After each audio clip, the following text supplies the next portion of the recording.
Hello नमस्कार सभी को। आप लोगों का ईडू केयर एकेडमी पे बहुत बहुत स्वागत है। और आज हम क्लास 10th में पढ़ने वाले और क्लास 10th के एग्जाम देने वाले 2023 में जो भी छात्र हैं उनके लिए बहुत महत्वपूर्ण टॉपिक लेकर के आए हैं, जो हर साल एग्जाम में पूछा जाता है। किसी साल इस प्रश्न को नहीं छोड़ा गया है और मैंने इस प्रश्न का डिस्कशन इस प्रकार कराऊंगा कि आपके दिमाग में एकदम सटीक बैठेगा और आपको एग्जाम में 5 में 5 नंबर मिलेगा। देखिएगा यह क्या है, इस फिगर से आप सभी क्लास 10th में पढ़ने वाले बच्चे अवगत जरूर होंगे। यह फूल की संरचना है, यानी कि पुष्प की संरचना का वर्णन करे। एग्जाम में डायरेक्ट क्वेश्चन पूछा जाता है कि पुष्प की संरचना का वर्णन करे। अगर आपने पुष्प की संरचना का वर्णन कर दिया तो आपको 5 नंबर लेने से कोई नहीं रोक पाएगा। और इसी प्रश्न को फटाफट 2 मिनट में देख लेना है कि पुष्प की संरचना कैसे करते हैं। तो मेरे प्यारे दोस्त, सबसे पहले आप एक पुष्प बनाना सीखेंगे। एक पुष्प यहाँ से हरी डाली निकाल देंगे और यहाँ से आप हरी डाली निकालेंगे, बीच में अंडाशय बना देंगे जिस प्रकार बनाया हुआ है। ये खुद मेरे ही हाथों से बनाया गया है। और यहाँ से यह सब पुष्प बना, ये पुष्प की पत्ती बना देंगे और इसका नामकरण कर देंगे और इस प्रकार के 2 बिंदु वाले वर्तिका बनाएंगे, वर्तिकाग्र बनाएंगे और परागकोश तंतु बनाएंगे। यानी कि एक संपूर्ण फूल की संरचना आप अपने कॉपी पे बना लेंगे। और बनाने के बाद इस भाग का नाम देंगे वृत्तिका और इस भाग जो बीच वाला यह वाला भाग है इसको बोलेंगे वर्तिकाग्र।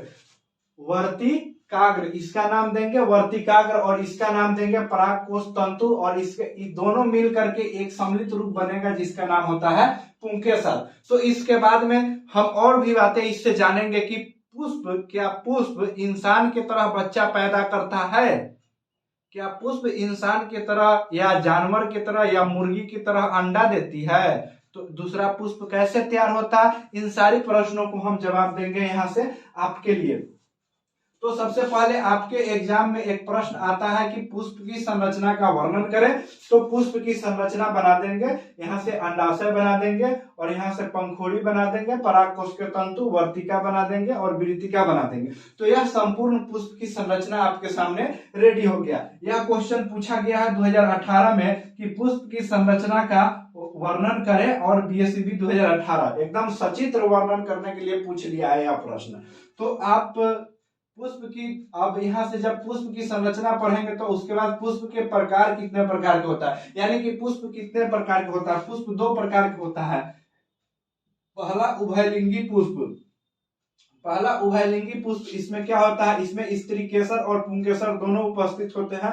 उदाहरण सरसों, गुड़हल। सरसों के पौधा, आजकल रबी फसल के मौसम चल रही है, गेहूं के खेतों में सरसों के फूल महक रही होगी, फुला रही होगी, उसे क्या कहते हैं? उभयलिंगी पौधा कहते हैं। वही सरसों जो आपके खेतों में होता है उस पौधा को, सरसों के पौधा को हम लोग उभयलिंगी बोलते हैं। और एकलिंगी पुष्प क्या होता है? स्त्री केसर और पुंकेसर में कोई एक उपस्थित रहता है, यानी कि एकलिंगी पौधा में स्त्री केसर और पुंकेसर दोनों में से कोई एक उपस्थित रहता है। और इसके बाद देखेंगे कि बीज के निर्माण कैसे होता है। क्या मुर्गा मुर्गी की तरह पौधे भी संयुग्म करके अंडा का निर्माण करते हैं? तो देखिए ध्यान से, बीज के निर्माण की प्रक्रिया परागकोश में उत्पन्न होता है। यानी कि यहाँ से, यहाँ पर जब यहाँ से कोई वर्तिका और वृत्तिका से होकर के जब कोई मक्खी इस पे बैठेगा और दूसरा मक्खी इस पे उड़ करके इस पे बैठेगा, इस पे बैठ जाएगा, तो यहाँ से परागकोश में बीजांड का निर्माण होगा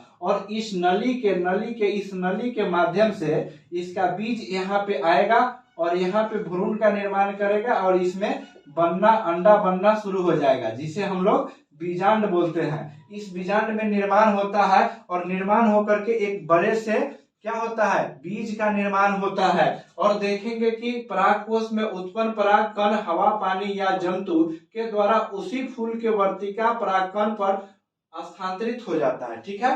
और परागकण से एक नलिका विकसित होती है, यानी कि यह नलिका विकसित होती है जब यह इस पर से कोई मान लीजिए मधुमक्खी भौरा इसके फूलों को चूस करके और यहाँ पे ले आकर के अगर गिरा देता है तो यहाँ से बीज बनना स्टार्ट हो जाता है और इस नली के माध्यम से वह बीज यहाँ पे आता है।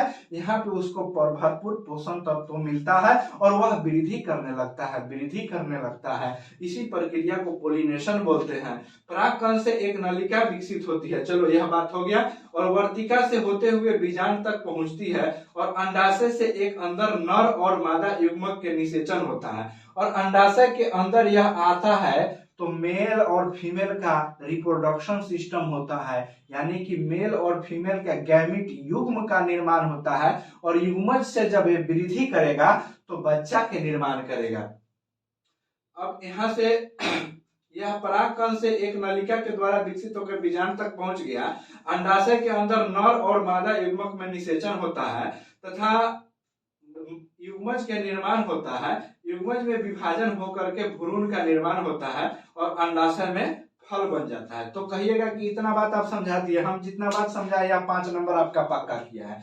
आप एक फूल की संरचना ले लेंगे और जो मेरे बोर्ड पे लिखा हुआ है एकदम स्क्रीनशॉट लेकर के उतना बात अपने एग्जाम में लिख देंगे आप, तो आपके लिए पुष्प की संरचना से 5 नंबर कोई नहीं रोक पाएगा। नमस्कार, thank you for watching this video और इसी तरह हम आगे लाते रहेंगे सीरीज।